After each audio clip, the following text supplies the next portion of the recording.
자, 오늘은 이제 그 54페이지, 그러니까 그리스도와 이끄는 삶 54페이지 쪽에 이제 보겠습니다.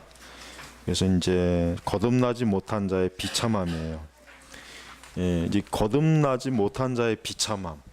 예, 현대 복음주의 교회가 절대로 설교하지 않는 주제죠. 예, 사실은 거듭나지 못한 자의 비참함은 우리가 생각하는 것 이상으로 굉장히 심각하고 정말 엄청난 사실 문제입니다. 그걸 우리가 한번 이 존 웨슬리가 어떻게 말했는지 그걸 이제 보겠습니다. 거기 보면은 하나님의 도덕적 형상이 상실되었기 때문에 그들은 부정하고 불행하게 되었습니다. 부정과 불행 때문에 공허함 속에 남겨진 채로 그들은 하나님의 형상이라기보다는 마귀의 형상에 더 가까운 자기 교만과 아집으로 더욱 빠져들게 되었으며 멸망한 짐승의 형상인 관능의 욕구와 정욕에 빠지게 되었습니다. 이게 지금 누가 말한 겁니까? 존 웨슬리가 말한 거예요. 만약에 오늘날 이런 식으로 만약에 인간의 그러니까 비참함에 대해서 설교하면은 교인들이 굉장히 불쾌하게 여길 거예요. 이 웨슬리가 얼마나 실제적으로 표현했죠. 짐승의 형상, 마귀의 형상, 그 다음에 관능의 욕구와 정욕에 빠진 또 부정과 불행. 그러니까 아주 웨슬리가 가장 자기가 하여튼 쓸 수 있는 가장 비참한 상태의 용어를 아주 최선을 다해서 지금 골라 쓴 거예요. 이게 실제로 인간이 거듭나지 못한, 즉 불신앙자들의 실제 모습이에요. 예. 오늘날에는 이게 가장 큰 문제는 뭐냐면 이게 사람들이 자기가 얼마나, 즉 이와 같이 지금 여기서 말하는 자기 자신의 인간의 비참함을 사람들이 몰라요. 그렇죠. 우선 그리스도인들조차도 잘 몰라요.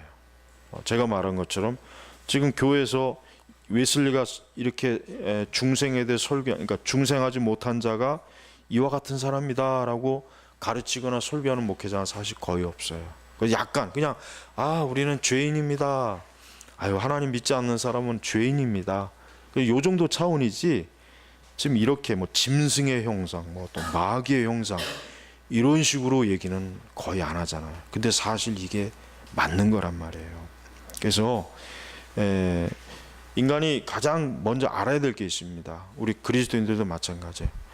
내 자신이 그리스도를 떠나서 얼마나 비참하다는 것부터 일단 알아야 돼요. 내가 하나님을 떠나면, 그러니까 지금이라도 내가 만약에 하나님을 떠나면 얼마나 비참하고 얼마나 추악하고 더럽고 악하고 아주 뭐 정말 볼 수 없는 그런 상태에 빠져 있다는 걸 우리가 꼭 알아야 돼요.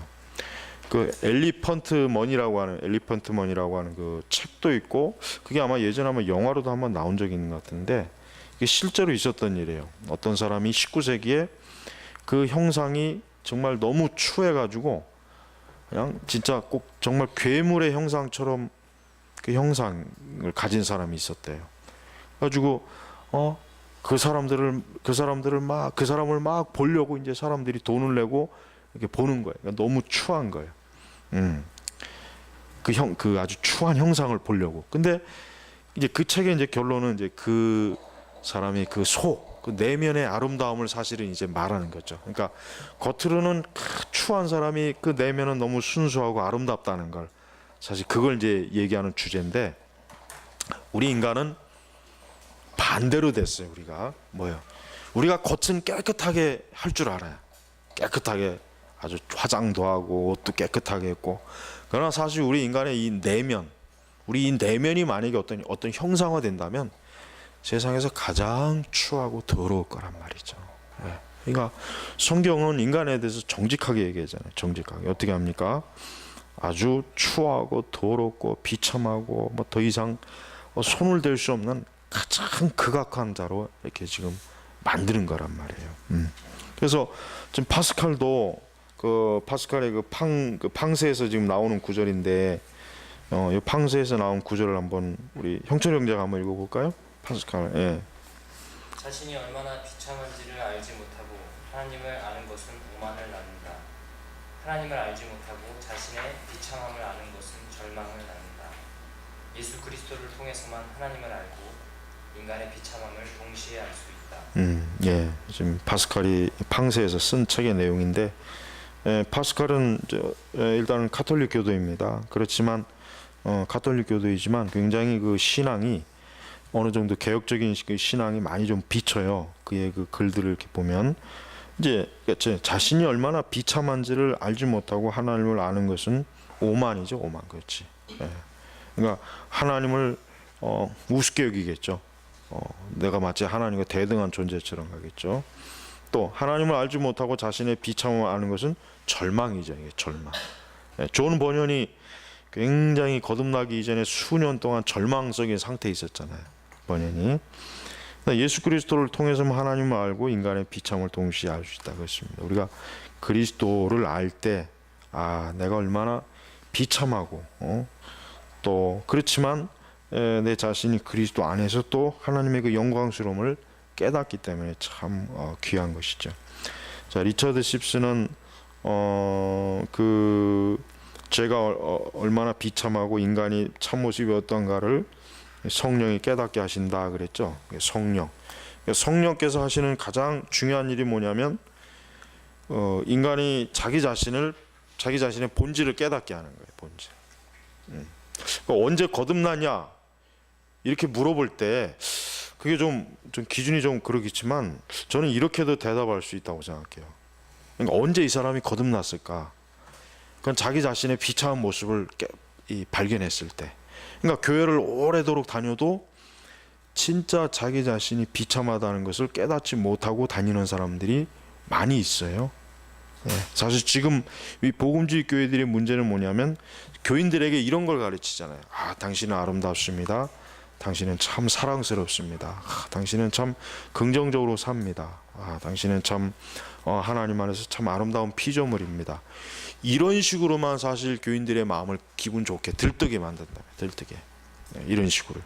근데 실제로 청교도들은 어떻게 했냐면 굉장히 교인들에게 그들의 그 비참함, 그들이 얼마나 참 어리석고 비참하고 추한 것인가를 그걸 굉장히 강조를 많이 했어요. 청교도들은 굉장히. 그러니까 교인들은 그런 그 설교를 들으니까 청교도들은 항상 자기 자신을 하나님 앞에서 늘 이렇게 겸비하고 복종시키고 낮아지게 하는 그런 일들을 굉장히 중요하게 여겼단 말이에요. 그러니까 지금 우리 시대처럼 이렇게 어떤 자신감이 충만한 그러한 그런 식의 그 신앙은 사실은 진정한 신앙이 아니에요. 그래서 여러분, 교회에서 교인들이 어떤 자신감을 갖게 하는 그런 거는 엄밀히 얘기하면 좋은 신앙이 아닙니다. 근데 지금은 이제 교인들에게 어떤 그런 자신감을 많이 심어주죠. 자신감을 심어주는 설교, 자신감을 심어주는 어떤 그 모토 이런 것들을 막 굉장히 좀 많이 이렇게 추구하는 그러한 그 세상인데 사실 그것은 올바르지 못합니다. 그래서 우리가 지금 거기 보면은 지금 리차드 십스가 말한 건가? 여기 레이먼드가 그 조직신학에서 좀 말한 게 지금 여기 이렇게 길게 지금 인용이 돼 있는데 우리가 이제 그 하반부에 보면은 첫째 인간은 모태에서 나올 때 자연적 상태에 있어서 어때요? 도덕적으로 영적으로 성질과 성격에서 어때요? 오염되어 있다. 오염되어 있다. 자연적 상태. 그러니까 사람은 누구나 다 마찬가지로 그러니까 거듭나기 이전의 상태가 자연적 상태라고 합니다. 신학적 용어로. 그 상태는 뭐냐? 도덕적으로 영적으로 성질과 성격에서 오염되었다. 오염되었다. 그다음에 이제 죄로 감염되었다. 죄로 감염. 이게 그 유명한 전적 타락인데 거기 보면은 그의 존재의 모든 부분이 있어요. 그 뭐냐면 지성, 의지, 감정, 양심, 몸. 이게 전부가 뭡니까? 죄로 오염이 됩니다. 죄로 오염. 우리의 지성, 그러니까 인간의 지식도 오류가 많잖아요. 성경을 거부하는 그 지식들 많지 않습니까? 그게 다 지성이 타락되면 의지, 그러니까 나쁜 의지 있죠, 나쁜 의지. 감정, 그렇지, 감정. 감정이라고 감정이 사실 좋은 감정도 있긴 하지만 우리의 감정은 거의 대부분 굉장히 나빠요, 인간은. 왜 육적인 바탕 위에서 감정이 발산되기 때문에 굉장히 안 좋습니다. 양심, 그다음에 몸이야 뭐 당연히 죄로. 그래서 이와 같은 것들이 어때요? 굉장히 인간의 자연적 상태. 자, 둘째는 그 사람이 전적으로 또 전면적으로 오염되어 있기 때문에 그는 자기의 성격을 변화시킬 수 없다. 그러니까 스스로 변화시킬 수 없다 이게 스스로. 그러니까 이게 도덕과 윤리, 이 도덕과 윤리가 인간 사회에 이렇게 존재하는 것은 참 굉장히 참 좋긴 한데, 이 도덕과 윤리는 기독교를, 그러니까 사람을 근본적으로 어때요? 그 부패에서, 감염해서 건져낼 수가 없습니다. 절대로 건져낼 수가 없습니다. 그것은 이미 이제 우리 동양에서 이미 수천 년간 실험을 했어요. 이 공자와 맹자, 이 또 뭐 도가, 뭐 하여튼 유교, 이 유교가 결국은 뭡니까? 유교가 사실은 인간을 바로잡고자 하는 거거든요. 예의예절이라는 게 뭐냐면 인간을 바로잡겠다, 이거 바로잡겠다. 그릇된 의지와 그릇된 생각, 그릇된 감정을 바로잡겠다. 그러니까 예의 바른 사람으로 만드는 거야. 이는 알고 예를 안, 이런 사람으로 만들겠다고 하는 게 유교란 말이에요.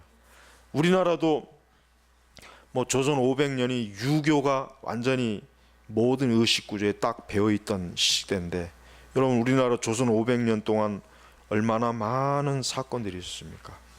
얼마나 많은 잔인한 일이 있었어요. 왕조의 역사를 봐도 그렇고. 그러니까 뭐겠습니까? 그거는 인간을 그 전적인 부패와 무능력에서 건져내지 못하는 거예요.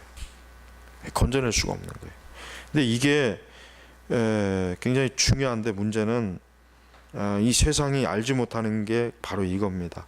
인간이 왜 전적으로 부패하냐, 이걸 모르죠. 자연적 부패에 대해서 너무 모르는 거예요. 그러니까 기독교가 가장 공격을 많이 받는 부분이 뭐냐면, 왜 인간이 전적으로 부패했느냐, 이거를 왜 기독교에서 주장하느냐고 굉장히 비판을 많이 해요. 왜 이 세상의 자연적 본성에 가진 사람들은 인간을 뛰어나다, 우월하다 그러거든요. 여러분 미켈란젤로나 레오나르도 다빈치를 보십시오. 그들이 궁극적으로 추구한 궁극적인 그 예술의 마지막이 뭐냐면 인간이에요. 인간이란 말이에요. 인간의 아름다움, 인간의 정확성, 인간의 완벽성. 가지고 그 몸을 그냥 가장 인간이 그래서 뭐 그리스 철학에서는 인간을 만물의 척도라고 그러지 않습니까? 그러니까 이 세상은 궁극적으로 자연적 상태에서는 사람을 가장 높은 위치에 둡니다. 가장 높은 위치에 둡니다. 가장. 그냥 사람을 숭배하기 위한 거 모든 게 다. 근데 우리 기독교는 정반대로 어때요? 사람을 부패하고, 심지어는 뭐 아까 얘기했지만 짐승의 형상, 마귀의 형상으로 비판하니 이 세상의 자연적 지식을 가진 사람들이 기독교를 싫어할 수밖에 없죠. 특히 인본주의적인 그 사고방식을 가진 사람은 기독교를 극도로 싫어합니다. 네, 인본주의는 기독교를 가장 높이는데 어때요? 그러니까 기독교는 인간을 가장 낮추고 인본주의는 인간을 가장 높이는 거란 말이에요. 네, 이게 서로 정반대. 그러니까 모든 문화도 그렇고. 그래서 우리가 알아야 될 것은 구원에 있어서, 또 인간의 본래적 상태에 있어서 우리는 어떻습니까? 우리는 최악의 상태이다. 약간 나쁘고, 약간 조금 나쁜 정도가 아니라 최악의 상태로 사실 우리가 나쁜 존재다 하는 거예요. 자, 그래서 우리가 이제 구원에 대해서 우리 자신의 인간의 본래적 상태에 대해서 우리는 타락한 상태이기 때문에 하나님과 우리 사이에 협력적 구원이라고 하는 건 있을 수 없다. 신이 협력의 구원은 있을 수 없다. 그래서 알미니안주의는 신인 협력이에요. 그다음에 펠라기안도 신인 협력입니다. 세미 펠라기안. 카톨릭이죠. 카톨릭은 세미 펠라기안이에요. 알미니안보다 한 발자국 더 나가는 거예요. 그러니까 신인 협력이요. 그러니까 내의 자기 노력으로 또 그다음에 성인의 공로로 그다음에 하나님께서 주입하신 은혜로 구원받는다. 이게 지금 가톨릭이 말하는 구원의 핵심입니다. 하지만 협력적 구원은 이루어질 수 없다. 왜? 사람 편에 문제가 있기 때문에. 사람 편에 문제가 있기 때문에 구원될 수가 없는 거예요. 오직 하나님의 전적인 구원이 아니면은 우리가 가망이 없는 것입니다. 자, 넘어가서 이제 두 번 이제 거듭나지 못한 자의 비참함, 이제 좀 더 구체적인 문제로 들어갑니다. 우리 권사님 합숙 목표 한번 읽어봐 주시겠어요? 거듭나기 이전 우리의 삶이 얼마나 비참한 상태였으며 그 비참함은 무엇으로 통해 알 수 있는지, 또한 하나님이 요구하신 율법을 통해 인생의 본질이 무엇인지 안다. 예. 자, 학습 내용에도 보면은 당신의 죄와 비참함을 어떻게 알게 됩니까? 뭡니까? 율법에서 알게 되죠. 율법. 우리 로마서 우리 3장 20절 한번 펴볼까요? 우리 권호 형제 읽어보세요. 로마서 3장 20절. 로마서 3장 20절. 그러므로 율법의 행로는 그분 앞에서 의롭다 하시는 바를 유체가 없으니 율법으로는 죄를 깨달을 것이다. 그렇죠. 율법으로는 죄를 깨달음이라. 자, 우리가 여기서 알 수 있는 게 뭡니까? 지금 신약교회가 율법이 필요가 있습니까? 없습니까? 필요가 있죠. 그런데 무율법주의자들이 있죠. 무율법주의자. 이 무율법주의자들은 항상 있어요. 어느 시대건. 이 시대에 있었고 100년 전에도 있었고 200년 전에도 있어요. 이 무율법주의는 결국은 잘못된 거죠. 왜? 결국은 율법이 필요 없다 그러면 뭡니까? 결국은 율법이 없으면은 어떻게 합니까? 죄를 깨달을 수 없다고 하는 거거든요. 그러니까 죄를 깨달을 수 없으면 어떻게 되겠습니까? 복음으로 깨달을 수가 없는 거예요. 그러니까 우리가 율법주의란 말을 함부로 쓰면 안 돼요. 그냥 무조건 율법주의라는 말을 많이 쓰더라고요. 보니까 율법주의라고 하는 말을 굉장히 즐겨 쓰는 교회도 많이 있어요. 그런 사람도 많이 있고, 그 사람들은 율법이 뭔지도 모르는 거예요. 자, 분명히 성경에는 율법으로는 죄를 알게 되느니라. 우리 바른 성경에 율법으로 죄를 알게 되느니라. 그러니까 역으로 얘기해. 역으로. 율법이 없으면 뭐예요? 죄를 깨달을 수 없다는 거예요. 죄를 깨달을 수 없으면 어떻게 되겠습니까? 자동적으로 그리스도가 필요 없는 거예요. 항상 이렇게 우리가 어떤 논리적으로 역으로 항상 생각할 수 있는 훈련을 길러둬야 돼요. 자, 율법으로는 죄를 깨달은다 그러면 그럼 역으로 그러면 율법이 없으면 죄를 못 깨닫겠구나. 그러면 결국 자동적으로 무슨 결론이 납니까? 예수님이 필요가 없는 거예요. 우리는 예수님을 이렇게 보면서 왜 저 사람이 저렇게 십자가에 높은 데서 올라가고 혼자 이렇게 인상 찌푸리고 이렇게 힘들어할까? 왜 그럴까? 이렇게 된단 말이에요. 이렇게. 그러니까 복음의 내용을 아무리 설교해도 예수님 믿으면 구원받습니다. 천국 갑니다. 이런 얘기를 해도 교회 안에서 이런 설교를 해도 그게 바른 설교잖아요, 사실은. 그러나 듣는 입장에서는 죄를 깨닫지 못하면은 그래서 내가 왜 구원받아야지? 내가 왜 천국을 가야 되지? 내가 왜 예수님 믿어야 되지? 항상 의문이 드는 거예요. 의문이. 그러니까 거듭나지 못한 사람들한테는 교회라고 하는 것이 지루할 수밖에 없어요. 뭔 짓을 해도 교회는 지루할 수밖에 없어. 그러니까 이한머리가 이런 말을 했습니다. 거듭나지 못한 사람이 즐겨 다니는 교회를 만들지 말아라 그랬어요. 그러니까 거듭나지 못한 사람이 편안하게 다니는 교회를 만들지 말아라. 그 얘기가 얼마나 참 중요한 얘기입니까? 그러니까 지금 우리 시대 교회는 사람들이 편안하게 만드는 교회를 만들어요. 커피숍도 만들어 놓고 빵집도 만들어 놓고 수영장도 만들고 당구장도 만들고 체육관도 만들어 놓고 농구장도 만들어 놓고 별걸 다 만들어요. 미국 같은 경우 백화점도 만들어 놓고 영화관도 데려다 놓고 쇼핑몰도 만들어 놓고. 그러니까 그런 교회는 다니기가 굉장히 편하잖아요. 부담이 없잖아요. 근데 만약에 교회에서 그런 게 싹 없어요. 없고 오직 예배 있고 기도만 있고 이렇게 교리를 공부하는 것만 있다면은 거듭나지 못한 사람 아마 죽을라 그럴 거예요. 아마 그 교회 가는 것 자체가 아마 도살장으로 끌려가는 소나 돼지 같이 아마 하지 않을까. 그러니까 율법은 중요하다는 걸 알아야 돼요. 그러니까 구약 성경을 읽어야 되겠습니까? 안 읽어야 되겠습니까? 읽어야죠. 여러분 구약 성경에 특히 레위기하고 신명기 읽어보셨어요? 특히 신명기. 그래, 레위기는 뭐 그렇다 쳐도 신명기를 한번 꼭 읽어보십시오. 거기에 율법의 아주 진수들이 거기에 다 나와 있는데 왜 율법이 필요한지는 그것만 읽어보면 나와요. 오늘 우리 시대도 이 교회가 이 율법이 정말 중요하구나 하는 것을 아마 철저하게 피부에 와 닿을 것입니다. 자, 하나님의 율법은 우리에게 무엇을 요구합니까? 우리 요한 형제가 읽어보시겠습니까? 읽어보세요. 하나님의 율법은 우리에게 무엇을 요구합니까? 그리스도께서는 마태복음 22장에서 이렇게 요약하여 교훈하십니다. 내 마음을 다하고 목숨을 다하고 뜻을 다하여 주 너의 하나님을 사랑하라 하셨으니 이것이 크고 첫째 되는 계명이요 둘째도 그와 같으니 내 이웃을 내 자신같이 사랑하라 하셨으니 이 두 계명이 온 율법과 선지자의 강령입니다. 네, 아멘.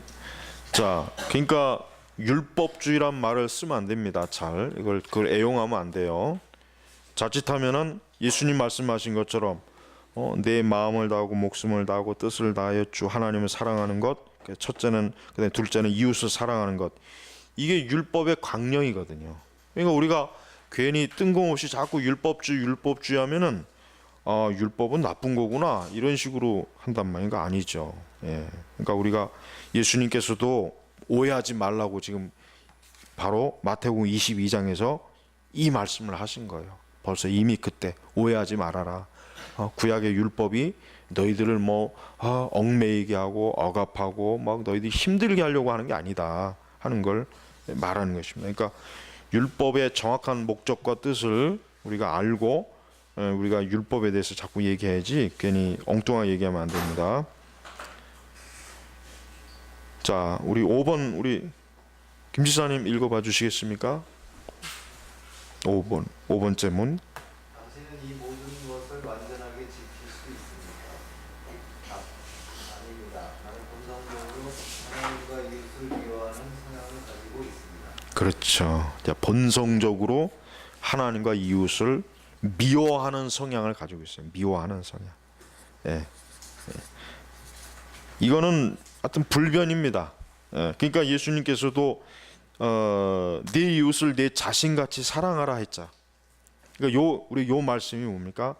인간은 자기 자신을 사랑해요.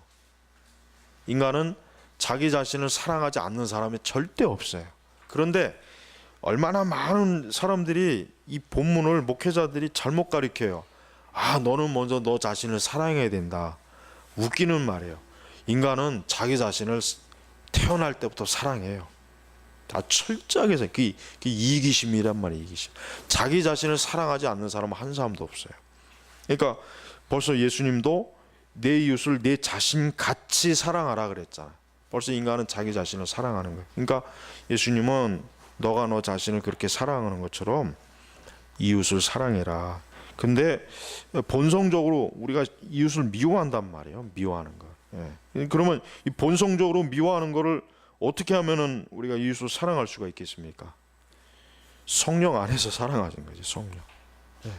우리가 내가 이웃을 사랑하자 그 자기 암시를 한다고 해서 사랑하는 것도 아니고 결국 뭡니까? 성령 안에서 우리가 이웃을 사랑할 수 있는 그 마음. 성령께서 우리의 심령을 변화시키지 않는 한 절대로 이웃을 사랑할 수가 없다는 거예요. 자, 우리가 학습평가는 우리가 타락한 죄인이라는 사실을 알 수 있는 것은 옳지 않은 것은 외경은 당연히죠. 이거 외경은 정경이 아니니까. 그러니까 가톨릭에서 쓰고 있는 외경은 성경이 아닙니다. 우리는 그래서 66권이에요. 그 이상은 우리는 어떤 것도 받아들이면 안 됩니다. 자, 십계명을 둘로 요약한 게 뭡니까? 나 하나님과 이웃사랑. 그렇죠. 3번 세 번째는 아까 하고, 자, 학습 적용. 우리 이거 우리 저기 청 형제가 좀 읽어볼래요? 1번 여기만 합니다 오늘은. 그리 길리는 신약이 말하는 인간의 본성과 성경이 말하는 인간의 본성이 급격히 다른 이유를 아래와 같이 비교해서 보여준다. 심리학을 중요시하는 교회의 위험성을 인식하도록 하자. 또한 인간의 타락한 본성과 죄로 인한 비참함을 말하지 않는 심리학은 하이델베르그 유리균락과 상충되는 사실을 분명히 알다. 예, 그 다음에 펴 나오는 거는 너무 할 말이 많으니까 우리가 다음 시간에 하고, 자, 게리 길리가 마케팅 교회 무엇이 문제인가 거기서 보면은 이 심리학에 대해서 이제 얘기했어요. 자, 오늘날의 교회는 성경이 아닌 심리학의 지배를 받고 있는 교회입니다. 오늘날 강단의 설교나 교육을 보면은 성경보다는 심리학의 비중이 더 커요. 그래서 여러분 뭐 툭하면 보면 뭐 상담학을 배운다, 뭐 어디 뭐 상담 요법을 배운다, 뭐 내적 치유, 이게 전부 다 어디에 뿌리를 두냐면 심리학에 뿌리를 둔 거예요. 하지만 심리학의 근본은 성경에 뿌리를 둔 게 아니죠. 그거는 전형적인 철학에 뿌리를 둔 것입니다. 그래서 우리는 타락한 심리학에서는 인간의 본성을 타락했다고 가르치질 않아요. 그러니까 약간 문제 있다, 고장 났다, 조금 손을 봐야 된다, 요 정도예요. 성경 아까 웨슬레처럼 그 어떤 심리학자도 뭐 우리가 마귀의 형상이다, 짐승의 형상이다 이런 식으로 가르친 심리학자는 단 한 사람도 없다는 거. 그래서 심리학을 교회가 중요시 여기 하는 건 뭡니까? 굉장히 위험한 것이고 잘못됐어요. 그러니까 여러분 절대 심리학을 배우진 마세요. 굳이. 나는 이 교회에서 자꾸 사모님들이나 목사님들이 또 주일학교 교사들이 또 뭐 이렇게 자꾸 심리학이나 상담학을 자꾸 이렇게 권유하는 거 보면 굉장히 참 안타까워요. 야, 꼭 아이한테 꼭 독을 먹이는 것 같아요. 독을. 그런 심정이에요. 그러니까 여러분 성경 자체를 우리가 읽어보면 인간의 마음, 정신, 태도, 습성 이게 너무나 잘 나와 있어요. 우리 다음 시간에는 뒤에 나와 있는 표가 있죠. 이 표를 자세하게 좀 해보겠습니다. 굉장히 중요한 그 내용이 담고 있는 표니까 이걸 좀 해보겠습니다. 다음 시간에. 자, 잠깐 기도하고 마치겠습니다. 아버지 하나님, 오늘 이제 두 번째 그리스도가 이끄는 삶을 저희가 했습니다. 매주 수요일마다 수요 예배 후에 이렇게 조금씩 우리가 더 자세하게 주의 말씀과 진리를 이해하고 배우는 그런 좋은 시간을 가짐으로 하나님 우리 모두가 참 진리의 든든한 초석을 깐 성도들이 되게 하옵소서. 예수님의 이름으로 기도 올립니다. 아멘.